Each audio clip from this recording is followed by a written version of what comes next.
ओम नमः सिद्धिभ्यां ओम नमः सिद्धिभ्यां ओम नमः सिद्धिभ्यां नमः समय साराय स्वानुभूत्या चकाशिते चित्त स्वभावाय भावाय सर्वभावान्तरच्छिदे अनंत धर्मणस्तत्त्वं पश्यन्ति प्रत्यगात्मना अनेकान्तमयी मूर्ति नित्यमेव प्रकाशिताम् वन्दितु सर्वसिद्धि भवयचलमणो भवं गतिं प्रत्ये मोक्षामि समय पावण मृण्मु सुख की बलि बड़िदम्। समय सार परमागम आचार्य कुंद कुंद देव द्वारा रचित कर्ता कर्म अधिकार अपन स्वाध्याय में ले रहे हैं।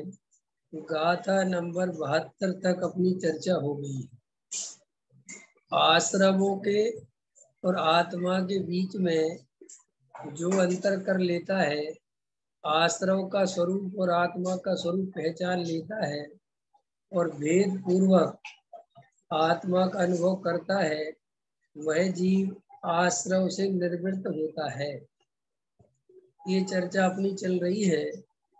और आश्रम से जब भेद होता है तो वो इस रूप में भेद होता है कि ये मेरा स्वभाव नहीं है एक बात, और इसका मैं कर्ता और भोक्ता नहीं हूँ दूसरी बात। दोनों बातें इस अधिकार के माध्यम से समझ लेंगे। भेद भी समझना है और उनका कर्ता भोक्ता भी अपने को नहीं मानना है। लेकिन कर्ता भोक्ता नहीं मानने से या कह देने से कि कर्ता भोक्ता नहीं हूँ और ऐसा मान लो, ऐसा मानने से काम नहीं चलता। ऐसा आपको अपने ज्ञायक स्वभाव के अनुभव पूर्वक प्रतीति में आता है, तब वो बात बनती है। इसलिए जब तक आत्मानुभूति नहीं होती तब तक अपन कितने बोले कि हम पर पदार्थों के कर्ता भोक्ता नहीं है, लेकिन वो अंदर ऐसा लगता है कि नहीं साहब कर्ता धर्ता तो है। फिर ऐसा मन में एक प्रश्न खड़ा होता है कि साहब शास्त्रों से तो पढ़ के समझ में आता है कि कर्ता धर्ता नहीं है, लेकिन वो हमारी श्रद्धा नहीं बनती, वो हमारी श्रद्धा नहीं बनती।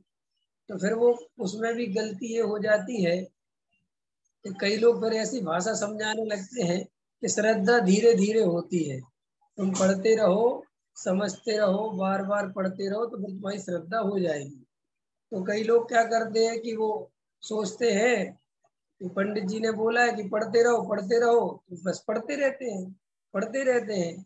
और फिर उनको ऐसा लगता है कि साहब उनने कहा था कि श्रद्धा हो जाएगी धीरे धीरे, तो वो फिर रटने से वो गाथाएं याद हो जाती हैं, तर्क युक्ति याद हो जाती है, उदाहरण याद हो जाते हैं, और आचार्य क्या कहना चाहते वो सब याद हो जाता है। तो फिर कई लोगों को अनुभव के बिना ऐसा भ्रम हो जाता है कि हमें तो श्रद्धा हो गई साहब, एक द्रव दूसरे द्रव का करता नहीं।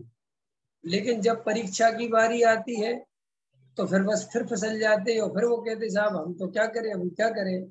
फिर और पढ़ाई दूसरी पढ़ा देते हैं कि अभी तुम्हारे सम्मिलन का काल नहीं आया है, अभी आत्मानुभव तो हो सकता था लेकिन अभी नहीं हो रहा, सर्वज्ञ ने ऐसे ही देखा होगा। बस ऐसी और 10-20 बातें हैं, बस ऐसे जीवन खत्म हो जाता है। इसलिए ईमानदारी से पढ़ाई पढ़ना अलग बात है, वो पढ़ना है, पढ़ा रहे हैं, सब बातें हैं। लेकिन ये बात अच्छे समझ लो कि अनुभव के बिना श्रद्धा का जन्म नहीं होता। जब तक आत्मानुभूति नहीं होगी तब तक श्रद्धा का जन्म नहीं होगा। आचार्य अपने से देखो भाई, अनुभव को शब्दों में समझाया नहीं जा सकता, और शब्दों में जो समझाया जाता है वो अनुभव है नहीं।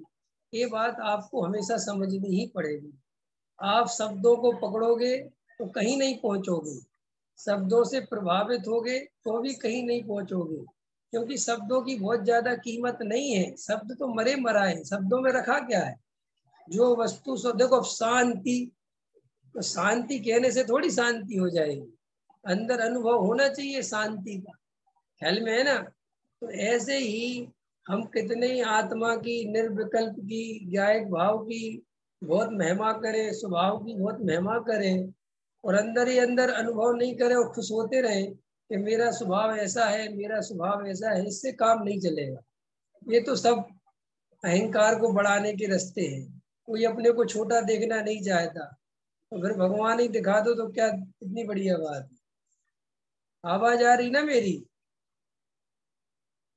मेरे इसमें मैसेज में दिख रहा है डॉक्टर विवेक सागर दिल्ली लेफ्ट। मैं सोच रहा मैं ही पढ़ा रहा हूँ और मैं ही लेफ्ट हूँ क्या? ये कैसे हो गया?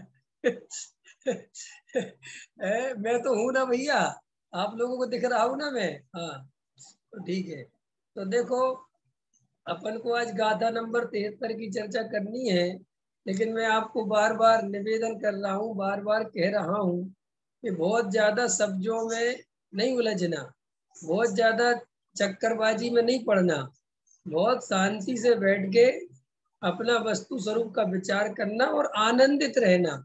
वस्तु स्वरूप को लेके परेशान भी नहीं होना कि साहब ये क्या हो रहा है, क्या हो रहा है, इतना विचार कर रहे हैं, ये हो रहा है, सब घबराना नहीं, शांति रखना। देखो भाई, सम्यक दृष्टि की क्या दशा है, चौथे गुण स्थान की जीव की ये हालत है कि उपाय सारे करता है और अंदर मानता है कि ये सारे उपाय झूठी। देखो क्या गजब की बात, क्या कहा मैंने? उपाय सारे करता है, शादी भी करता है, व्यापार भी करता है, घर गृहस्थी में भी रहता है, बाल बच्चे भी होते हैं, सब होता है, और सब में लगा भी रहता है, और अंदर जानता है कि ये सारे उपाय झूठे हैं। तो अपने को ऐसा लगता है कि जब वो ऐसा जानता है कि सारे उपाय झूठे हैं तो फिर लगता क्यों है?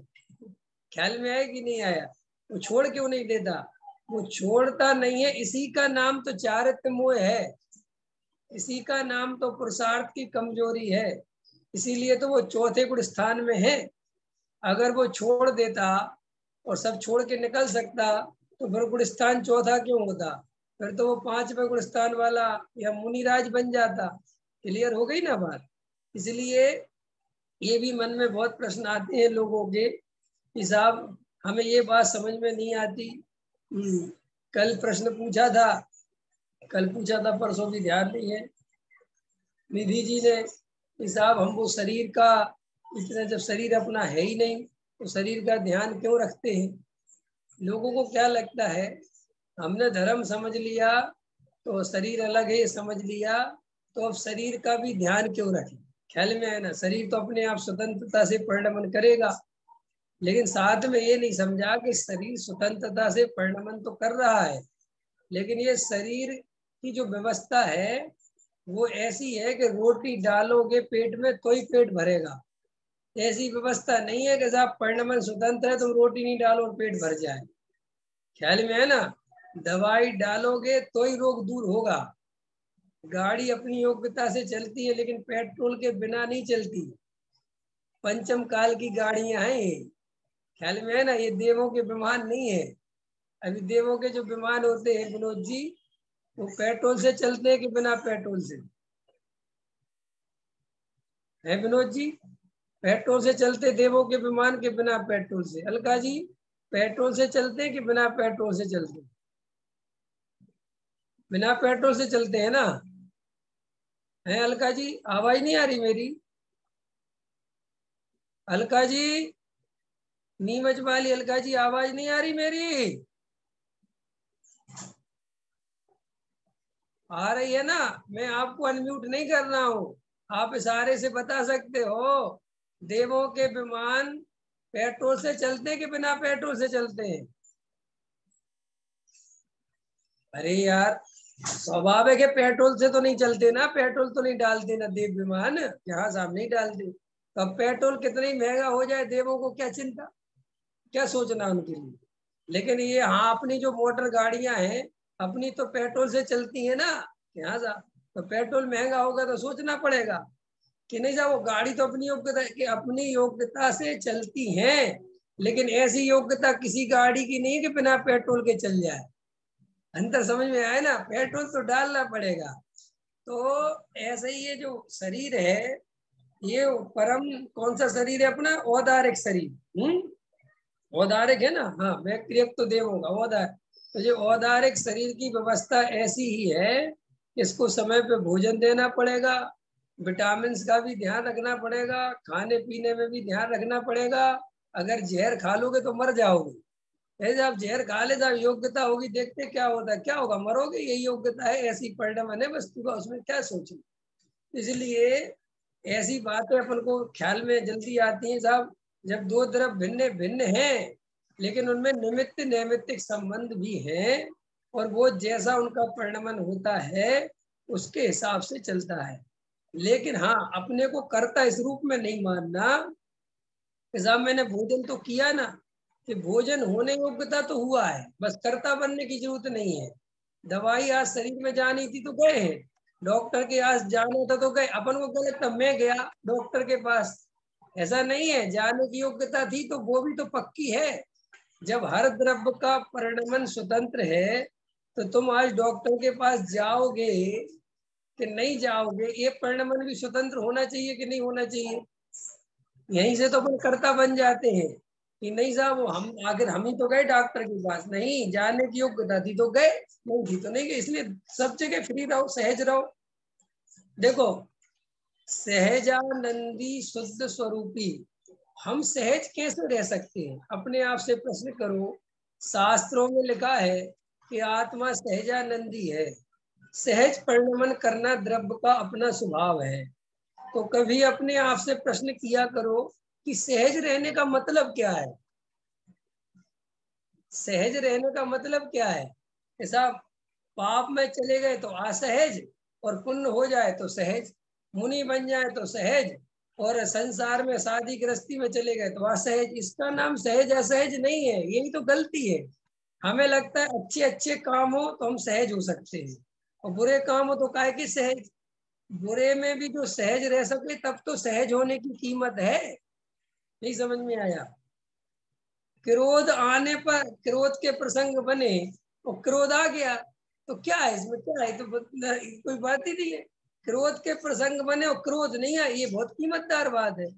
ऐसे ही हम हर चीज में आनंदित रह सके, जैसा परिणमन हो रहा है हमें स्वीकार है, उसके हम करता इस रूप, जैसे बाल सफेद हो रहे हैं तो हमारे अंदर क्या है, हम काले नहीं करेंगे, हम हो जाने तो सफेद। तो तुम काले के करता हो क्या, तुम ऐसा मानते हो कि हम काले कर लेंगे, यही तो गलती है। आदमी क्या करता, हम पेशाब भूख छोड़ देंगे, तुम होते कौन हो छोड़ने वाले।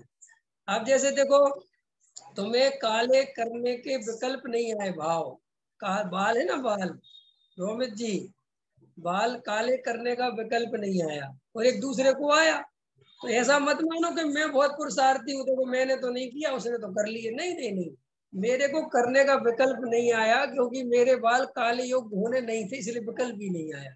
उसको विकल्प आया, होने योग्य होगा तो हो गया, तब जाके इस कर्ता कर्म से तुम्हारी छुट्टी हो सकती है। और अगर इसलिए तो भोगी और योगी में क्या अंतर है। योगी क्या सोचता है कि देखो मैंने तो छोड़ दिया और सामने वाले ने नहीं छोड़ा, देखो वो तो खाने पीने में लगा हुआ है, मैंने तो सब त्याग कर दिया। तो यहीं से तो आपके कर्ता कर्म की प्रवृत्ति चली गई आपके अंदर, यही तो आपकी श्रद्धा विपरीत हो गई।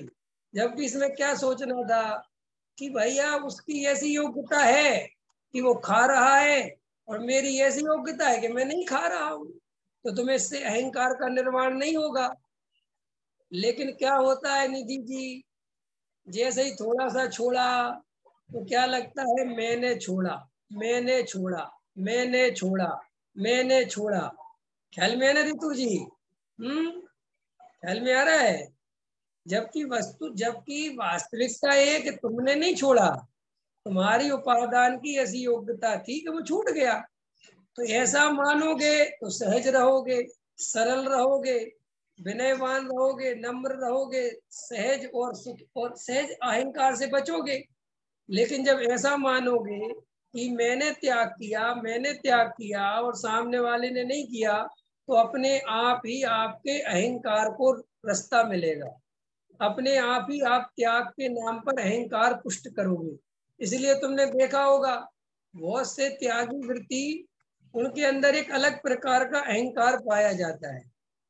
जो अज्ञानी त्यागी वृत्ति होते हैं, जिन्हें सम्यक दर्शन इत्यादि नहीं होता, उनकी बात कर रहे हैं। उनके साथ आप देखोगे उनमें एक अलग प्रकार का घमंड पाया जाता है। वो आपसे मिलेंगे तो आपसे इस तरीके से बात करते, तुम ये खाते हो, अरे इसमें तो इतना पाप लगता है, हमने तो ये 8 साल की उम्र में छोड़ दिया था और तुम अभी तक खाते हो, ये क्या रखा रखा है, नरक में जाओगे और ये कोई खा, ऐसा मतलब उसकी बातों में आपको सहज दिखाई देगा कि इसको अपने छोड़ने का कितना अहंकार है। वो बात बात में कहेगा मैं ये नहीं लेता, मैं ये नहीं लेता, मैं ऐसा नहीं लेता, मैं वैसा नहीं लेता, मैं ये नहीं लेता। जो ऐसा करे और ऐसा बोले तो 1 मिनट में समझ जाना कि ये बस इसी काम में रह गए, ऐसे भी आत्मा की प्राप्ति नहीं हुई। और जिसे आत्मा की प्राप्ति हो जाएगी उससे आप कहोगे भी कि आपने कितना सारा त्याग कर रखा है, तो बता वो क्या कहेगा, किसने त्याग कर रखा है, मैं तो हूं ही नहीं ये त्याग व्याग के बीच में, मैं तो जानने देखने में रहता हूँ, ये त्याग व्याग मैंने कुछ नहीं किया है, तो होने योग्य हो गया। तो उसकी एक अलग ही सरलता दिखेगी। इसलिए जो कर्ता कर्म अधिकार के पीछे आचार्य कुंद कुंद देव अपने को समझा रहे हैं, तो आचार्य कुंद कुंद देव यही समझाने की कोशिश कर रहे हैं कि तुम ना राग के करता हो और ना भोगता हो, ना तुम त्याग के करता हो ना भोगता हो, तुम तो जानने देखने वाले चैतन्यमयी आत्मा हो, सिर्फ जो जानता और देखता है। तो ये जो नाना प्रकार के प्रश्न उत्पन्न होते हैं कि साहब ऐसा क्यों करें, ऐसा करें, ऐसा नहीं, ऐसा कुछ नहीं। आपको बहुत अंदर से एक ही काम करना है कि ज्यादा से ज्यादा जो कुछ हो रहा है उस होते हुए को जानना है, जागृत रहना है बस। हम पर द्रव्य के कर्ता भोक्ता नहीं है। ये आपको जितने जल्दी समझ में आ जाए उतना अच्छा है। ख्याल में है ना? अब देखो अपन ये गाथा पढ़ रहे हैं 73 नंबर की। आचार्य कुंद कुंद देव क्या कहते हैं देखो अपने बारे में। अहमे को खलु शुद्धो ऋणिम्य मौड़ाण दंसण समगो तम मिठ दो तचतो सब्बे ए देखयम णेमी मैं ये के शोध ममत्वहीन रूप ज्ञान दर्शन पूर्ण हूँ, इसमें रहूं स्थित लीन, इसमें शीघ्र ये सब क्षय करूं। क्या कहते आचार्य देखो, ज्ञानी विचार करता है कि निश्चय से मैं एक हूँ, शुद्ध हूँ, ममता रहित हूँ, ज्ञान दर्शन से पूर्ण हूँ, उस स्वभाव में रहता हुआ, उसमें उस चैतन्य अनुभव में लीन होता हुआ मैं इन क्रोधादिक सर्व आश्रमों को क्षय को प्राप्त कराता हूँ। देखो बहुत सिंपल गाता है, सरल सी बात कही आचार्य कुंद कुंद देव ने। हिसाब में ऐसा अनुभव करता हूँ, ज्ञानी ऐसा अनुभव करता है कि मैं तो एक जानने देखने वाला ज्ञान दर्शनमयी तत्व हूँ, मैं इसके अलावा और कुछ नहीं हूँ, मैं ज्ञान दर्शन से परिपूर्ण हूँ, मेरे में किसी प्रकार की कोई कमी नहीं है और मैं सदा काल अपने स्वभाव में रहता हुआ, उसमें लीन होता हुआ इन क्रोधादिक सर्व आश्रमों को क्षय को प्राप्त करता हूँ। देखो अब कितनी साफ साफ गाथा लिखी है कि जिन जीवों को आश्रम का क्षय करना हो, मोक्ष की प्राप्ति करना हो, है ना, एक ही बात कही कि तुम्हें अपनी आत्मा में अपने स्वरूप में स्थिर होना पड़ेगा, और कुछ नहीं बताया और कहीं कोई बात कही। अब आत्मा में स्थिर होने के लिए आचार्य कहते हैं कि उस आत्मा के स्वभाव को पहचानो। तो स्वभाव में क्या बताया कि वो ज्ञान दर्शनमयी है, वो जानने देखने वाला तत्व है, और वो जानने देखने वाला तत्व में हूँ, ऐसा उसको बार बार विचार पूर्वक निर्विकल्प आत्मानुभूति की ओर बढ़ जाओ, और उस निर्विकल्प आत्मानुभूति में उस आत्मा के दर्शन होंगे और उस आत्मा का दर्शन होगा तो सम्यक दर्शन का जन्म होगा। सम्यक दर्शन का जन्म होते ही उस अखंड आत्मा की प्रतीति हो जाएगी, मिथ्यात्व अनंतानुबंधी नष्ट हो जाएगा, और फिर धीरे धीरे उसी आत्मा की जिसकी प्रतीति हुई है, जिसकी पहले एक दफे अनुभूति हुई थी, अब बार बार उसी का अनुभव करते रहो तो धीरे धीरे बाकी की जो कसाय हैं वे नष्ट हो जाएंगी। उनके नष्ट करने का ये उपाय है। ख्याल में आया कि नहीं आया? तो देखो, अपने को इस जन्म में एक बात पक्की करनी है, निर्णय ही करना है, चाहे कुछ हो जाए। आपको किसी की नहीं सुनना, सिर्फ अपने हृदय में एक बात बैठा लो कि मुझे सच्चा धर्म केवल आत्मानुभव से प्राप्त होगा, इसके अलावा और कोई दूसरा उपाय नहीं है। और जो भी उपाय हो वे आत्मानुभव के लिए हो तो वे उपाय करना, वहां की और कोई उपाय स्वर्ग नरक फलाना ढिकाना इन चक्रों के लिए तो बिल्कुल भी नहीं करना। ख्याल में है ना? अगर आपको अपनी आत्मा से सच्चा प्रेम होगा तो आपको कभी दुख नहीं मिलेगा, ध्यान रखना। कभी मिल ही नहीं सकता, न तुम खोटी गतियों में जाओगे न कहीं जाओगे। और आत्मा से प्रेम नहीं होगा तो चाहे पहाड़ पर जाके हड्डी हड्डी सुखो लो, तुम्हें दुखों से कोई नहीं बचा सकता। ख्याल में है ना? इसलिए ईमानदार बनो पहले नंबर पर, किसी से डरो मत, किसी के कहने से डर मत करो। कई लोगों को एक ये भी प्रश्न आता है, बार बार कई लोग मेरे से पूछते हैं, मैं बार बार समझा देता हूँ, साहब हम स्वच्छंदी हो जाएंगे, स्वच्छंदी हो जाएंगे। अरे भाई, स्वच्छंदी मोक्षंदी क्या होता है पहले सीख तो लो। तुम्हें ये स्वच्छंदी हो जाओगे ये भी हम पंडितों ही ने सिखाया है, तुम्हें कुछ पता नहीं ये स्वच्छंदी होता क्या है। तुम्हें लगता है कि हमने 2-4 नियम पाल लिए तो हम कोई स्वच्छंदी नहीं है, और हमने 2-4 नियम छोड़ दिए तो हम स्वच्छंदी। बस तुम्हारी इतनी सी परिभाषा है स्वच्छंदी की। लेकिन ये कोई स्वच्छंदी वोक्षंदी, देखो सुनो मेरी बात, जिसे अपनी आत्मा से प्रेम हो, और देखो तुम्हें प्रेम है ये तुम ही बता सकते हो, मैं तो नहीं बता सकता ना। नहीं समझ में आया? सच बात बताओ, पत्नी को अपने पति से प्रेम है ये पत्नी के अलावा कौन बता सकता है? पति को अपनी पत्नी से प्रेम है ये कौन बता सकता है? रोमित जी, प्रेम तो समझते हो ना?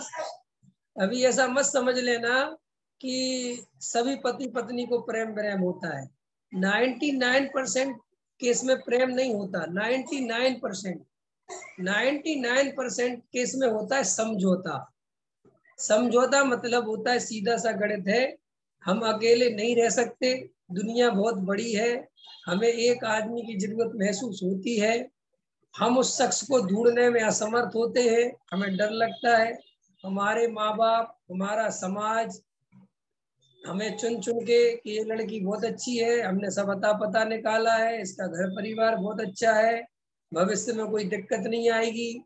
फिर लड़की वाला ऐसे कहते हैं कि हमने इस लड़के का पता निकाला है, बहुत अच्छे कुलीन लड़का है, शराबी जुआरी नहीं है, तुम्हें दिक्कत नहीं आएगी, शादी कर दी। बस ये शादी होने का तरीका है।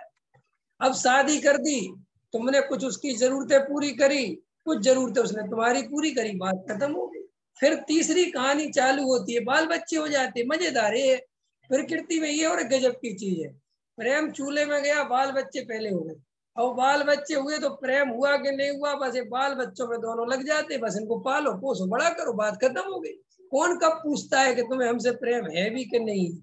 और फिर ऐसा हम कह भी नहीं सकते कि हमें प्रेम नहीं है, क्यों? क्योंकि ऐसा कहते तो बवंडर मच जाएगा। तो हम कहते नहीं नहीं, सब है, प्रेम ही प्रेम है। तो हम तो अभी प्रेम का महसूस भी नहीं कर पाते, बहुत सारे जीवन में लोग नहीं कर पाते, बहुत कठिन है उसको महसूस करना। है ही वास्तव में रियल है वो, तुम्हें क्या बताऊं, प्रेम बहुत कठिन है महसूस करना। जैसे आत्मानुभव कठिन है, ऐसा सच्चा प्रेम का अनुभव करना बहुत कठिन है। अभी तो हमारा प्रेम दो कौड़ी, हमारा प्रेम पता कैसा, हमें पैसे से प्रेम है। अब लोग ये कोई प्रेम हुआ? पैसे कोई प्रेम करने जैसी चीज है? हमें मकान से प्रेम है, हमें दुकान से प्रेम है, हमें सोने चांदी से प्रेम है, हमें जो है पता नहीं मंदिरों से प्रेम है, हमें जड़ पदार्थों से प्रेम है, हमें चेतन पदार्थ और बच्चों के प्रति भी जो हमारा प्रेम है वो प्रकृति प्रदत्त है, उसमें हमारा कुछ नहीं गया। मतलब ऐसा मत सोचना कि हमने किया है, वो तो बच्चे होते हैं तो माँ बाप को प्रेम आते ही आता है, ऐसे ही प्रकृति है, इसमें तुमने कुछ नहीं किया। ख्याल में है ना? तो ये सब चीजें आपको बहुत क्लियर समझनी है कि जैसे आप अपनी पत्नी से अथवा जिससे भी आप प्रेम करते हो वो आपको ही पता है, कोई दूसरा नहीं बता सकता। ऐसे तुम स्वच्छंदी वक्षंदी होने से कभी मत डरना। अगर तुम्हें आत्मा से वास्तव में प्रेम है, तुम वास्तव में मोह का नाश करना चाहते हो, तुम वास्तव में संसार से छूटना चाहते हो, तो बस तुम चाहे जो कुछ भी करो वो सब पुण्य है। क्या कह रहा हूं मैं? पुण्य है। सिनेमा हॉल में मूवी देखने जाओगे पुण्य बनेगा। और बोलो, अब क्या इतनी खतरनाक बात बोल रहा हूं मैं? अब इससे ज्यादा खतरनाक क्या बोलोगे? लेकिन तुम्हें आत्मा से प्रेम होना चाहिए पक्का। और अगर आत्मा से प्रेम होगा तो पता तुम मूवी देख के क्या अर्थ निकालोगे कि देखो क्या पागलपन चलता है, क्या मूर्खता चलती है। वहां भेद ज्ञान करके आओगे तुम, और तुम्हें कोई टेंशन नहीं होगी, कुछ भी नहीं होगा तुम्हें, अगर तुम्हें आत्मा से प्रेम होगा तो।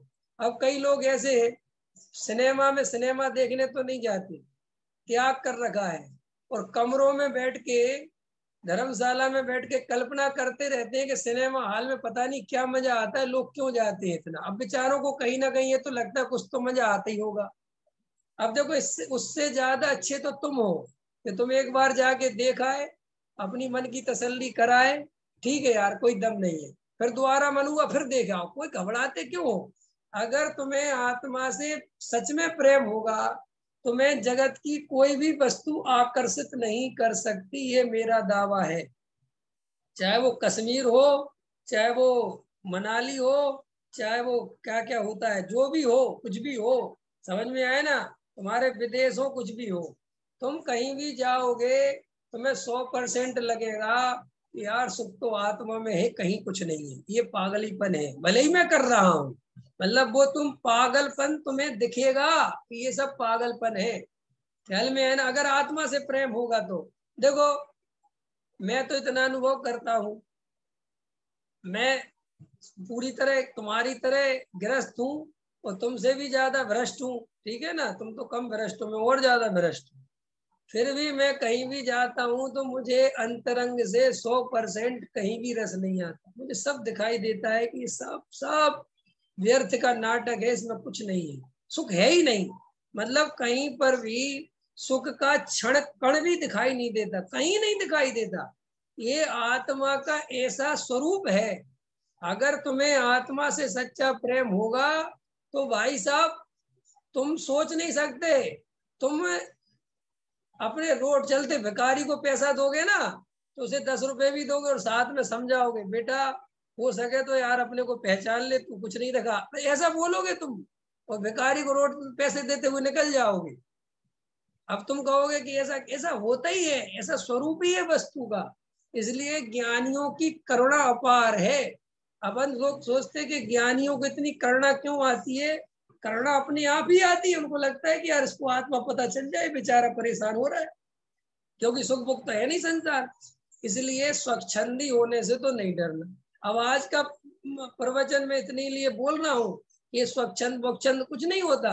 तो मंदिर नहीं जा पाए तो कोई स्वच्छंदी थोड़ी हो गए, तो मंदिर नहीं जा पाए सब तो स्वच्छंदी हो, कोई बात नहीं, कोई होगी तकलीफ, कोई बन गई व्यवस्था, नहीं जा पाए, इसमें कौन सी आफत आ गई? नहीं जाओ मंदिर नहीं जाए, ये सब ये तुम अहंकार निर्मित करते हो इन चीजों से। क्या करते हो? अहंकार। मैंने कभी कभी कहा था ना कि तुम कोई नियम पाल पाल के अज्ञानता में अहंकार को बढ़ाते हो और कुछ नहीं करते। तुम सोचते हो धर्म वरम कुछ नहीं। कई लोगों को रिकॉर्ड है, हमने 25 साल से कुछ भी हो जाए मंदिर को छोड़ा नहीं, हमने बरसात हो धूप हो कहीं हो ट्रेन हो, हम तो मंदिर के दर्शन के बिना खाते नहीं। अब इससे इसका अहंकार बहुत निर्मित हो गया। अब इससे कहीं कुछ भी बात करो तुरंत बोलता हम तो मंदिर के बिना पानी भी नहीं पीते। किसको बता रहे, क्यों बता रहे, क्या जरूरत है बताने? लेकिन अहंकार का निर्माण हो गया। जैसे आदमी अपने पैसे को बताए बिना नहीं रहता ना, किसी आदमी से तुम नए नए मिलो और बोलो भैया और आप क्या करते हो, क्या, अरे साहब हम, हमारा बहुत बड़ा कारोबार है, अच्छा और हमारी यहाँ प्रॉपर्टी डली हुई है, अपना यहाँ पे भी है, अपना यहाँ पे भी है, और खास करके जो लड़की देखने वाले आए हो तो फिर तो भाई साहब 10 प्रॉपर्टी हो तो 20 बता देता है, 20 हो तो 25 बता देता है, काम छोटा हो तो बड़ा बता देता है। तो जैसे वहां पर बड़े से बड़ा अहंकार का निर्माण करते हैं, ऐसे ही अज्ञान में किए गए नियम धर्म भी अहंकार का ही निर्माण करते हैं और कुछ नहीं करते। उससे सिर्फ और सिर्फ अहंकार बनता है, क्योंकि आपको लगता है कि मैं कितना कर्मठ व्यक्ति हूं कि मैंने 25 साल से मंदिर नहीं छोड़ा, जबकि समझना ये था कि मैं मंदिर जाने वाला हूं ही नहीं, मैं तो जानने देखने वाला हूँ। कौन मंदिर जाता है, कौन आता है, क्या रखा। लेकिन वो समय सार भी पढ़ता रहेगा और ये भी रिकॉर्ड बनाता रहेगा, 30 साल से मैंने ये नहीं खाया, 25 साल से मैंने हरी नहीं ली, 20 साल से मैंने अष्टमी को कभी शाम को पानी नहीं पिया, बस। और ये समय सार में पढ़ता रहेगा, मैं तो राग आदि का करता नहीं हूँ, मैं तो जानने देखने के अलावा कुछ करता नहीं हूँ। ये सब बीमारियां लगी हुई हैं। क्यों लगी हुई हैं? क्योंकि मूल वस्तु स्वरूप सिर्फ शब्दों में समझा है, अनुभव में तो वही भरा पड़ा हुआ है कि मैं करता हूं और मैं भोगता हूं, मैं त्याग करने वाला हूं और मैं भोगने वाला हूं। ख्याल में अरविंद जी? तो इसलिए अपने प्रति ईमानदार बनो। दुनिया देखो भाई, तुम्हारे बारे में मैं कहाँ कुछ जानता हूँ, समझ में आया दीपक जी, दीपक साय जी? मैं क्या जानूं आपके बारे में, आप कहाँ रहते, क्या करते, क्या नहीं करते, वो आपका जीवन है। मैं सिर्फ ये बताना चाहता हूँ, तुम्हें किसी से भी कोई सर्टिफिकेट लेने की जरूरत नहीं है। तुम अपने आप पर भरोसा रखो, अपने आप पर। तुम्हारा जीवन अगर आत्मा से प्रेरित है, आत्मा से तुम्हें प्रेम है, तो सारे पंडित, सारे महाराज कहे तुम नरक चले जाओगे तो तुम कह देना कोई बात नहीं, आप सब स्वर्ग चले जाना, मैं नरक जाने को तैयार हूं। लेकिन अपने आप पे विश्वास होना चाहिए। लेकिन डरे हुए चित्त को किसी ने नरक का भय दिखाया और तुम घबरा गए, डर गए, तो इसका मतलब तुम्हारा प्रेम झूठा है। सच्चा प्रेम होता ही है ना। अगर पत्नी अपने पति से कहे कि साहब हमें तुम पे शक है, तो पति क्या कहता है? बात ही खत्म हो गई कि नहीं नहीं मैं तो बोला है, बस अब बात ही खत्म, अब बात मत करो। क्योंकि ये सबसे घटिया प्रेम का लक्षण है कि तुम्हें इतना ही भरोसा नहीं है मेरे पे। अंतर समझ में? मैं एक परसों 2-3 दिन पहले मैंने एक छोटा सा वीडियो देखा, मुझे इतना अच्छा लगा, इतना बढ़िया वीडियो था, इतना बढ़िया, उसमें इतनी बढ़िया बात बताई उस व्यक्ति ने। कोई टीचर था और रियल था, मतलब वो कोई ऐसा बनाया हुआ वीडियो नहीं था, वो अपनी वो सुना रहा था 5 मिनट की कहानी कि एक बार की बात है, गर्मी बहुत थी और अभी गर्मी चली रही है, तो वो कहीं पर जा रहा था और रास्ते में ऐसा कोई स्थिति बनी कि वहां धूप में खड़ा था और एक सामने एक छोटा सा घर बना था और उसके दरवाजे लगे हुए थे और वहीं एक पेड़ लगा हुआ था। तो वो उस पेड़ के नीचे खड़ा हो गया, तो पेड़ के नीचे खड़ा हो गया तो वहां से थोड़ी देर बाद किसी ने खिड़की में झांक के व्यक्ति ने देखा, और व्यक्ति ने बाहर देखा और उसने बाहर निकल के आया, अरे बोले भैया पानी पियोगे? उसने क्या पूछा? पानी पियोगे? तो उसने कहा अरे जी हाँ जी, गर्मी है, पानी तो पीऊंगा, और वो पानी लेने अंदर चला गया। ख्याल में है? लेकिन बहुत देर तक नहीं आया तो उस व्यक्ति ने तुरंत सोचना क्या चालू कर दिया, देखो पूछ के चला गया, अरे दुनिया बहुत बेकार है, कौन किसको पानी दे रहा है, अरे सब पंचम काल कल, सोच ली उल्टी उल्टी बातें। इतने में वो पानी लेके आ गया। तो उसने कहा अरे अरे ये आदमी तो अच्छा है, मैं तो गलत सोच रहा था। तो उसने कहा बाबूजी क्षमा करना, मैं पानी लेने में थोड़ा टाइम हो गया, क्योंकि मैं सोच रहा था कि आपको पानी क्या पिलाऊं, शिकंजी पिला दूं। क्या पिला दूं? शिकंजी। और शिकंजी बनाने में टाइम लग गया, तो और ज्यादा उसको लोग, अरे तो कितना बढ़िया आदमी हो, ऐसे भी आदमी है, कितने अच्छे लोग हैं। इतने में उसने शिकंजी दी, तो शिकंजी पी तो उसमें चीनी नहीं थी। तो उसके मन में आया पता नहीं क्या मूरा का चीज, शिकंजी बनाने नहीं आता। तो उसने कहा अरे इसमें चीनी नहीं। बोले हाँ बाबूजी, मैं आपसे जेब में लाया हूँ, कहीं आपको शुगर तो नहीं है, इसलिए मैं डाल के नहीं लाया। तो वो एकदम और फिर पलट गया, अरे यार मैं इस आदमी के बारे में कितना गलत सोच रहा हूँ, ख्याल में आया कि नहीं आया? तो उसने वो चीनी डाल दी। तो वो कहानी ये कहती है कि हम कितने जल्दी जल्दी किसी के बारे में डिसीजन ले लेते हैं, कितना जल्दी, बाप रे बाप। आपको किसी के बारे में नेगेटिव सोचने में 1 मिनट नहीं लगता, 1 सेकंड नहीं लगता, इतने जल्दी। मुझे इतना अच्छा लगा, मैंने कहा यार वाह, बहुत अच्छी कहानी बताई। ऐसे ही हमारे पूरे जीवन में यही तो हो रहा है। किसी की कोई बात जम गई, वाह वाह वाह वाह, मजा आ गया सब, बस यही सब, यही बहुत बढ़िया। और फिर अगले दिन कोई बात ऐसी आ गई, अरे ये तो बेकार है, अरे फालतू है यार, अपन तो फालतू चक्कर फंस गए थे। एक एक सेकंड में तुम ऐसे करोगे जीवन को कैसे? तुम अगर ऐसे ही चलते रहे तो जीवन का सार कब पाओगे? याद है मैंने भी पीछे एक दिन कहा था कि गुरु बनाना तो बहुत सोच समझ के बनाना, बहुत सोच समझ के, चाहे 10 साल खर्च हो जाए गुरु बनाने में, 20 साल हो जाए चलेगा, लेकिन एक बार बना लिया तो फिर सारी कायनात उतर आए उसके खिलाफ, उस पर शंका मत करना। तब तो गुरु से कुछ पा सकते हो, लेकिन हमारे पास ना गुरु बनाने की व्यवस्था बची है, ना कुछ बचा है। पंडितों के भरोसे जीवन चल रहा है, अज्ञानियों के भरोसे डोर पड़ी हुई है। तो लोग क्या करते हैं, एक साल इस महाराज के भक्त रहे, दूसरे साल दूसरे महाराज के भक्त हो गए, तीसरे साल तीसरे महाराज के भक्त हो गए, और फिर जिस महाराज ने उनको आगे कर दिया, बोलियां लगवा दी, उनको माला पहनवा दी, तो उन महाराज के भक्त हो गए। ऐसे ही कभी एक साल किसी पंडित को सुन लिया, फिर कभी दूसरे साल पंडित को सुन लिया, फिर तीसरे पंडित को सुन लिया, फिर चौथे पंडित को सुन लिया, और बस सब सही है जी, सब सही बोलते हैं जी, सब सही बोलते। अरे भाई, सब सही बोलते हैं ये इम्पोर्टेंट नहीं है। तुम्हारे जीवन में किसको सुन के परिवर्तन आता है, और परिवर्तन का मतलब वो क्रियाकांड नहीं है, परिवर्तन का मतलब आनंद। तुम ज्यादा से ज्यादा निर्भर किस प्रवचन से सुन के होते हो? तुमने एक प्रवचन सुना किसी का, और प्रवचन सुन के इतने भार बढ़ गया तुम्हारा कि और टेंशन बढ़ गई, तो समझ लेना ये प्रवचन तो भाई साहब सुनने लायक ही नहीं, क्योंकि मुझे टेंशन लेके करना क्या है। अरे भाई, हम प्रवचन स्वाध्याय तत्व इसलिए तो सुन रहे हैं कि हम जगत की टेंशन छोड़ दें, लेकिन इसलिए नहीं छोड़ रहे कि आत्मा की टेंशन क्रिएट कर लें। अंतर समझ में आया ना? आत्मा की लोगों ने क्या किया, पैसे की चिंता छोड़ दी, सम्य दर्शन की चिंता चालू कर दी। गजब के आदमी हो तुम यार, ये तुम्हें इसलिए हमने सम्य दर्शन समझाया था क्या? अरे हमने ये कहा था पैसे की चिंता छोड़ दो और आत्मा का आनंद लो। हमने ये नहीं समझाया था कि पैसे की चिंता छोड़ दो और सम्यक दर्शन की चिंता चालू करो। ये तो बात वही की वही हुई। चाहे सम्यक दर्शन की चिंता करो तो बात बराबर है, और चाहे पैसे की चिंता तो बराबर है। क्यों? क्योंकि चिंता ही दुख है। चिंता क्या है? दुख है। और धर्म का लक्षण क्या है? धर्म का लक्षण क्या है? मोक्ष मार्ग का लक्षण क्या है? छेड़ाला जी में पंडित दौलत राम जी ने लिखा ना, आकुलता शिव माही न ताते, शिव मग लाग्यो चाहिए। आकुलता मोक्ष मार्ग में नहीं है, मोक्ष में नहीं है, इसलिए मोक्ष में लगना चाहिए। सीधी सी गणित है। अब जब तुम्हें धर्म के नाम पर और ज्यादा आकुलता होने लगे तो क्या काम का वो धर्म?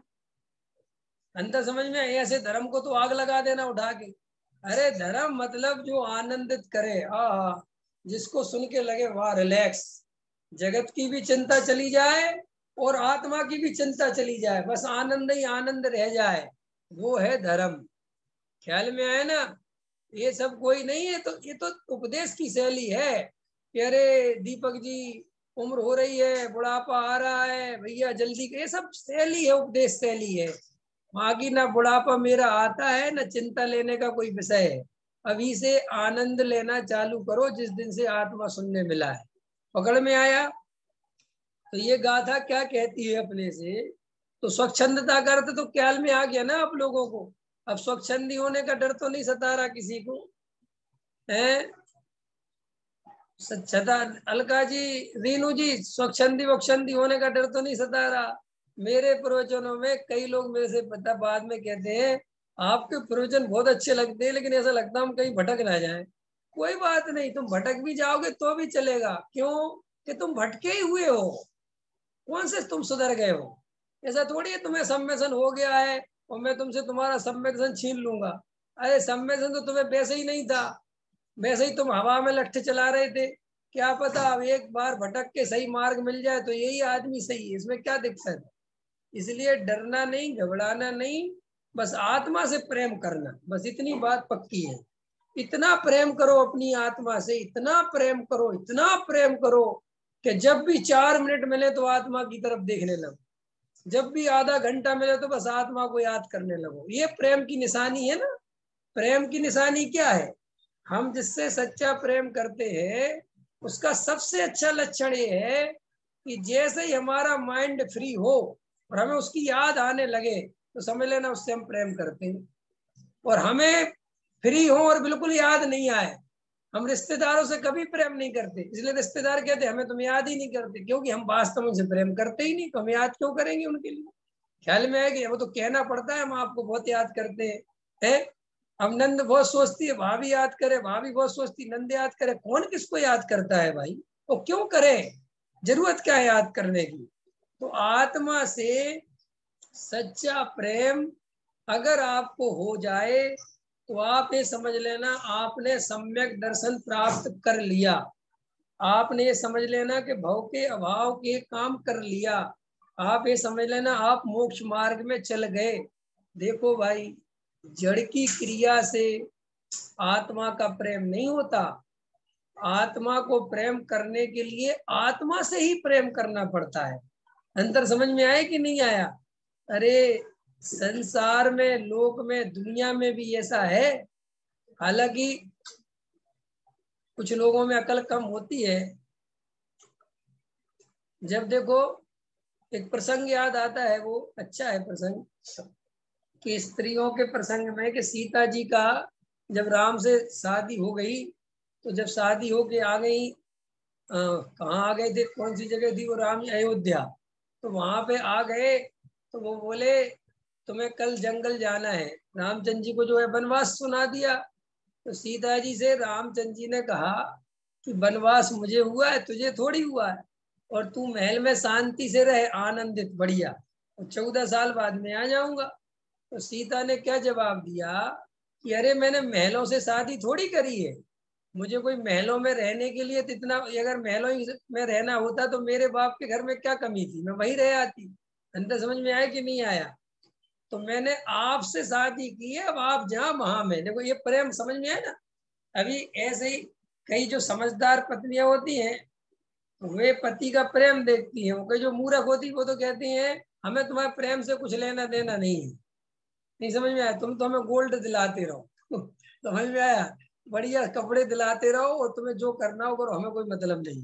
ख्याल में? अब ये बिल्कुल बिल्कुल बिल्कुल थर्ड क्वालिटी का प्रेम, ये तो बहुत ही बेकार प्रेम, ये तो प्रेम की बिल्कुल तौहीन है।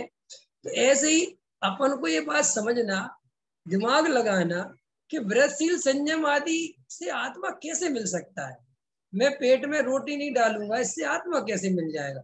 मैं अन्य जीवों की बहुत रक्षा करूंगा, इससे आत्मा कैसे मिल जाएगा? भाई आत्मा को मिलने के लिए आत्मा ही चाहिए, मैंने आत्मा से प्रेम करना पड़ेगा। आपको बार बार आत्मा की तरफ देखना पड़ेगा, बार बार तत्व विचार। तत्व विचार माने आत्मा की याद। तत्व विचार माने क्या? तत्व विचार माने क्या? तत्व विचार माने आत्मा की याद, इसका नाम है तत्व विचार। ख्याल में आया कि नहीं आया? व्रतशील संयम आदि करने का नाम आत्मा की याद नहीं है।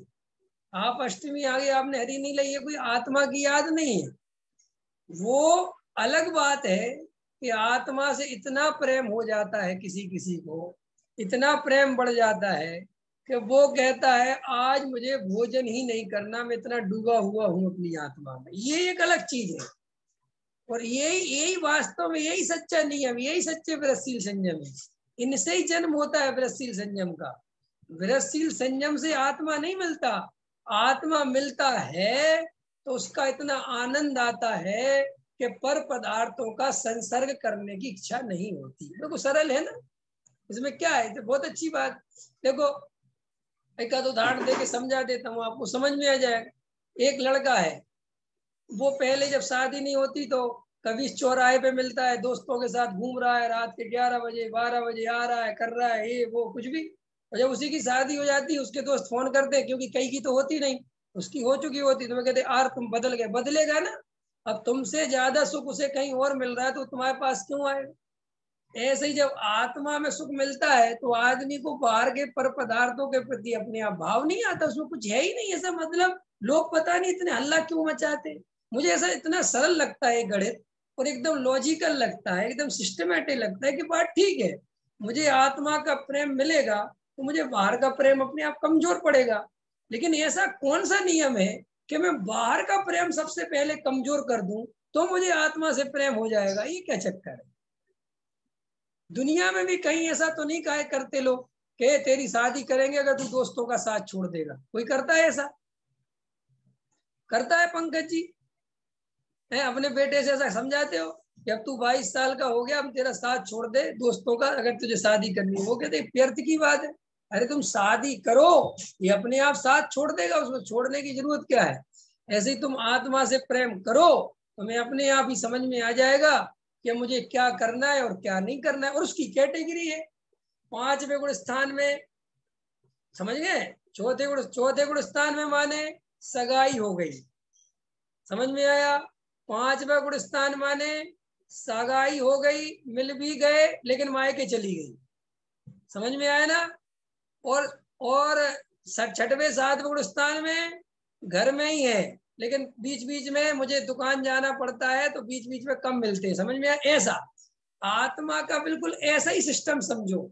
जितनी मात्रा में आत्मा मिलेगा उतनी मात्रा में जीवन बदलेगा। जीवन बदलेगा इसलिए आत्मा मिलेगा, ये बात ही गलत है, ये सूत्र ही गलत है मेरी नजर में। किसी की नजर में सही हो वो ठीक है, मतलब मैं ये दावा नहीं करता कि आई एम राइट। क्या कहा मैंने रोमित भैया? ये मेरा दावा ये नहीं है कि सब दुनिया गलत है और मैं सही हूं। मुझे ये जमता है, तुम्हें कुछ और जमे, मैं उसका विरोधी नहीं हूं। देखो भाई, कोई ये कहे कि हमें ब्रजशील संयम करके आत्मा मिलता है, भैया तुम ब्रजशील संयम ही करना, हमें क्या दिक्कत है? किसी को लगता है कि हमें तो साहब पहले मुनि बनेंगे, सबमिशन बाद में लेंगे, तो तुम पहले मुनि बन जाओ, हमें क्या, हम क्यों पर? लेकिन मुझे अपना व्यक्तिगत मेरे से पूछ रहे हो, मैं तुम्हें ये समझा रहा हूं कि मुझे ये बात जमती है, तुम्हें मेरी बात तुम्हें भी जमती हो तो बात ठीक हो गई। तुम्हें कुछ और रास्ता दिखता हो और मार्ग जमता हो तो उस मार्ग पे जाके देखो, उसमें तुम्हारी बात बन जाए, क्योंकि हमें से तुमसे तो रिश्तेदारी तो करनी नहीं, तुम्हारी बात बन जाए बस इतना सा हमारा तो उद्देश्य है। आत्मा मिल जाए और हमारा कोई उद्देश्य नहीं है, ना हमें तुम्हें हमारे पीछे दौड़ाना है कि तुम मेरे सुनते रहो, मुझे कोई विकल्प नहीं। मुझे तो सिर्फ इतना विकल्प है कि मुझे ये बात समझ में आती है, मुझे ऐसे जमती है विनोद जी, और अगर तुम्हें जमती है तो तुम भी जमा लेना, तो मैं अपनी बात बोल रहा हूँ। तो देखो आचार्य क्या कहते हैं अपने से, समझ में आ रहा है सबको ना? स्वच्छंदी होने का समझ में आ गया ना शिखा जी? है शिल्पा जी? शिल्पा जी दिख रही थी, अभी कौन कहाँ है? ठीक है ना? चलिए, हाँ समझ में आ गया शिल्पा जी? ठीक है, चलिए अभी तो समय थोड़ा हो रहा है, मैं सोच रहा हूँ टीका प्रारंभ करूं कि नहीं करूं, है ना? अभी टीका प्रारंभ करने जैसा स्थिति नहीं दिख रही मेरे को, क्योंकि चलाएंगे तो चल तो सकती है, लेकिन चलो 1 मिनट का ऐसा कर लेते हैं। किसी को कुछ पूछना तो नहीं है? बहुत दिन से पूछे थे, सब पूछ लिया ना, अब तो पूछने जैसा कुछ बचा नहीं, लेकिन पूछ लिया करो, फिर भी कोई बात ऐसी लगे मन में तो पूछ लिया करो, क्योंकि पूछने से संवाद होता है डायरेक्ट। देखो भैया, मुझे तुम्हारे हृदय की नहीं पता तुम्हारे अंदर क्या चल रहा है, मुझे तो जो जो मेरे हृदय के अंदर चल रहा है वो बता रहा हूँ। तुम्हें कोई भी अंदर से लगता हो कि ये बात तो मुझे पूछ लिया करो, उसमें और ज्यादा खुलासा हो जाता है। पकड़ में आया नीता जी? हाँ चलिए, तो चलो आपको कुछ नहीं पूछना, बहुत अच्छी बात है। आपको मैंने स्वच्छंदता का आज अर्थ क्लियर कर दिया। और किसी को भी स्वच्छंदी होने का डर लगे तो ये प्रवचन उनको बता देना कि लो साहब स्वच्छंदी के अर्थ में सुन लो, ठीक है? चलो, अभी अपन को आचार्य अपने से कहते हैं कि आश्रव को क्षय करने का एक ही उपाय है कि उस आत्मा में लीन हो जाओ। लीन होने का मतलब होता है चारित्र। शिवपुरी वाले भैया समझ में आया? शैलेश जी, हाँ ख्याल में है ना? उस आत्मा में लीन हो जाओ, इसका नाम चारित्र है, और उस चारित्र से आश्रव का क्षय होता है, ठीक है? सम्यक दर्शन में आश्रव और आत्मा अलग अलग हैं, ऐसी अनुभूति हो गई, ऐसी प्रतीति हो गई। अब सम्यक चारित्र क्या करेगा कि अब उस आत्मा में रम जाओ तो जो कर्म बंधे हुए हैं उनका नाश हो जाएगा। बस ये इतनी सा फंडा है, बिल्कुल क्लियर मोक्ष मार्ग का, इससे ज्यादा कुछ भी नहीं है। तो आपको बहुत व्यवस्थित गहरे तत्व विचार में ज्यादा से ज्यादा अपना करना है, लगना है। अपने ऊपर किसी भी प्रकार का दबाव नहीं बनाना, कोई चिंता नहीं लेना, विचार आनंद पूर्वक करना, ध्यान आनंदमय करना। ध्यान कोई काम नहीं बनाना कि साहब काम है, काम है, काम नहीं, आनंद है, रिलैक्स। अभी एक प्रवचन में शायद चर्चा ली थी, ध्यान मतलब आनंदित होने का समय। ध्यान मतलब क्या है शैलेश जी? ध्यान मतलब आनंदित रहने का समय, आनंद में रहना है भी आधे घंटे बस, रिलैक्स। तो ध्यान कोई वर्क नहीं, तत्व ज्ञान कोई वर्क नहीं, ये मेरा आनंद करने का समय है। देखो भाई, अज्ञानी जीव टीवी देखकर मूड फ्रेश करता है, अज्ञानी जीव और पता नहीं क्या क्या चीजें देख के मूड फ्रेश करता है। और तुम अपनी आत्मा से इतना प्रेम करो कि मूड फ्रेश करने के लिए तुम आत्मा देखने लगो। क्या देखने लगो? आत्मा। जब भी तुम्हें लगे यार मैं थक रहा हूँ, बोझ हो रहा है, चिंताएं घेर रही हैं और परेशान सा लग रहा हूँ, कहीं मन नहीं लग रहा है, ऊब हो रही है, तो काय को देखने लगो? आत्मा को देखने लगो। बस अपन आत्मा को देखते हो, बस अपने स्वरूप में चले जाओ। जब बहुत ठंड होती है तो आदमी को ऐसा लगता है कब रजाई में चला जाऊं, है ना? अभी गर्मी है तो आदमी को लगता है कब एसी में चला जाऊं। ऐसे ही तुम्हें ऐसा लगना चाहिए, हे जिनेन्द्र भगवान कब आत्मा में चला जाऊं मैं अपनी। ख्याल में आए कि नहीं आए, बाहर निकलने का झंझट खत्म हो जाए। इस पे फोकस करो, इस पे ध्यान दो। ठीक है, अभी का समय 5 मिनट और पढ़ लेता हूँ। 9:20 पे चालू हुई थी ना, अभी थोड़ा थोड़ा सा पढ़ लेते हैं। देखो क्या कहते टीकाकार अमृत चंद आचार्य, इस टीका में क्या कहते हैं? मैं यह प्रत्यक्ष अखंड अनंत चिन्ह मात्र ज्योति आत्मा अनादि अनंत नित्य उदय रूप विज्ञान घन स्वभाव भावत्व के कारण एक हूं। देखो कितने कितने सारे विशेषण दिए आत्मा के। मैं यह प्रत्यक्ष, ये विशेषण क्या कह रहा है कि आत्मा परोक्ष नहीं है, आत्मा को नहीं देखा जाए ऐसा नहीं है, आत्मा बिल्कुल प्रत्यक्ष है। जैसे ये शरीर, ये संयोग बिल्कुल प्रत्यक्ष दिखाई देते हैं, ऐसे ही ज्ञानी पुरुष बिल्कुल आत्मा को प्रत्यक्ष देखते हैं। देखते हैं कि नहीं देखते? आप लोग देखते हो कि नहीं देखते आत्मा को प्रत्यक्ष? देखो दीपक जी कह रहे नहीं देखते। अच्छा, नहीं कहने वाले हाथ उठाना, कौन कौन नहीं देखता आत्मा को प्रत्यक्ष? आज देखो तुम्हें अभी 1 मिनट में आत्मा दिखाऊंगा, यही तो आत्मा है और क्या है। आत्मा प्रत्येक जीव देखता है। क्यों? कि आत्मा के बिना कुछ देखा ही नहीं जा सकता। तो आत्मा नहीं देखा ऐसा क्यों कहते हो? अरे आत्मा नहीं देखा ये भी आत्मा कह रहा है। ख्याल में आया कि नहीं आया? पकड़ में आ रही बात की नहीं आ रही समझ में? देखो, हाँ, आत्मा पुद्गल जैसा प्रत्यक्ष नहीं है। आत्मा इंद्रियों से दिखाई नहीं देता, इस अपेक्षापूर्ण कहते हैं कि आत्मा प्रत्यक्ष नहीं है। लेकिन आत्मा अनुभव में दिखाई देता है, अनुभव में दिखाई देता है माने उसका वर्क दिखाई देता है। वर्क समझते हो ना? जैसे हवा दिखाई देती है आप लोगों को, हवा जो चल रही है वो दिखाई देती है, दिखाई देती है अरविंद जी? हवा, हवा दिखाई देती है क्या? पंकज जी हवा दिखाई देती है? हवा दिखाई नहीं देती, फिर भी दिखाई देती है। अगर मैं पूछूंगा हवा चल रही, तुरंत बोलोगे हाँ चल रही है, यहाँ हवा है, हाँ हवा है। तुमने देखी कि हाँ देखी, उसमें देखने की क्या बात है, महसूस हो रही ना। ऐसे ही जानने देखने वाला ज्ञान तत्व मैं जान रहा हूं और देख रहा हूं, ऐसा महसूस हो रहा है कि नहीं हो रहा है? ख्याल में आया कि नहीं आया? देखो अनीता जी लिख रही हैं, देखने की कोशिश तो करते हैं लेकिन दिखती नहीं। अच्छा प्रश्न है। तुम पुद्गल को जैसा देखते हो वैसा देखने की कोशिश करते हो, इसलिए आत्मा नहीं दिखता। तुम्हें क्या लगता है कि जैसे मुझे सब पदार्थ दिखाई देते ना, आप लोगों के चेहरे दिखाई दे रहे, पंखा दिखाई दे रहा, घर दिखाई दे रहा, ये सब दिख रहा, तो ऐसी आत्मा भी दिख जाए? आत्मा ऐसा नहीं दिखता। और आत्मा को देखना है ही नहीं, आत्मा महसूस करने की चीज है। इसीलिए देखने कोई आंखें गड़ाना नहीं है। वहां कई लोग आंखें गड़ा गड़ा के देखते कि आत्मा दिख जाए। आत्मा देखना नहीं है। आत्मा तो शांति से बैठ के जो ये जानने देखने का परिणाम चल रहा है, इस जानने देखने वालों को, जानने देखने वाले को समस्त विकल्पों से पार ले जाकर मैं इन विकल्पों से भी भिन्न हूँ और ये जानना देखना हो रहा है, उस जानने देखने को महसूस करना है।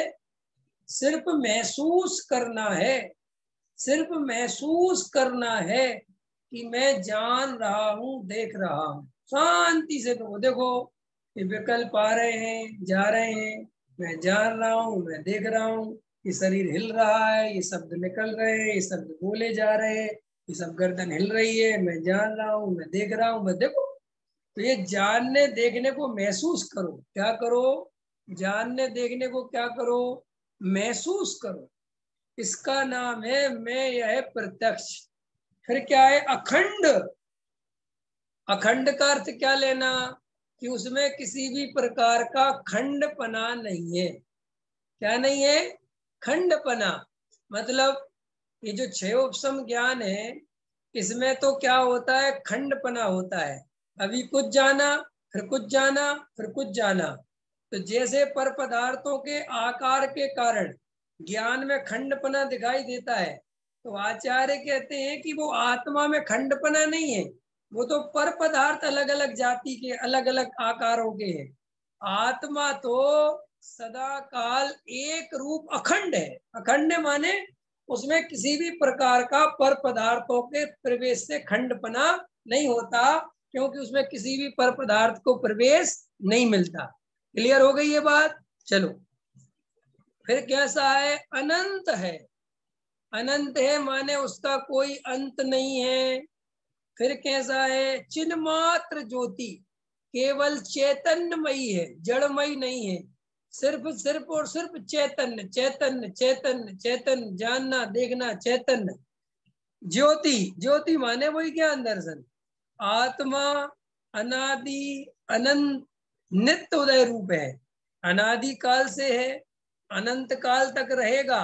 इसलिए मैं मर जाऊंगा, मेरा जन्म हुआ था, ये मूर्खता की बात चित्त से निकाल देनी चाहिए। ना मेरा जन्म हो सकता है और ना मेरा मरण हो सकता है। पर्याय परिवर्तनशील है, पर्याय बदलती रहती हैं, लेकिन मैं नहीं बदलता। इसका नाम क्या है? अनादि अनंत। और कैसा हूं मैं? नित्य उदय रूप हूं। मैं कभी अस्त होने वाला नहीं हूं। मैं चाहे कहीं पर भी रहूं, चाहे मनुष्य पर्याय में रहूं, चाहे नरक में रहूं, चाहे निगोद में रहूं, कहीं भी रहूं, मैं सदा काल नित्य उदय रूप हूं। ठीक है ना? अब कई लोग ऐसा प्रश्न करते हैं, निगोद में कैसे रहते होंगे? उन लोगों के मन में आता कि नहीं आता? निगोद में कैसे रहते होंगे साहब? निगोद में, अरे निगोद में जाना है क्या? जो इतनी चिंता है निगोद की, ख्याल में आया कि नहीं आया? हम निगोद में जैसे रहते होंगे वो सर्वज्ञ जाने। अपन इतना परेशान क्यों हो रहे हैं? अभी अपन मनुष्य हैं और अपन अभी निगोद से निकल गए हैं।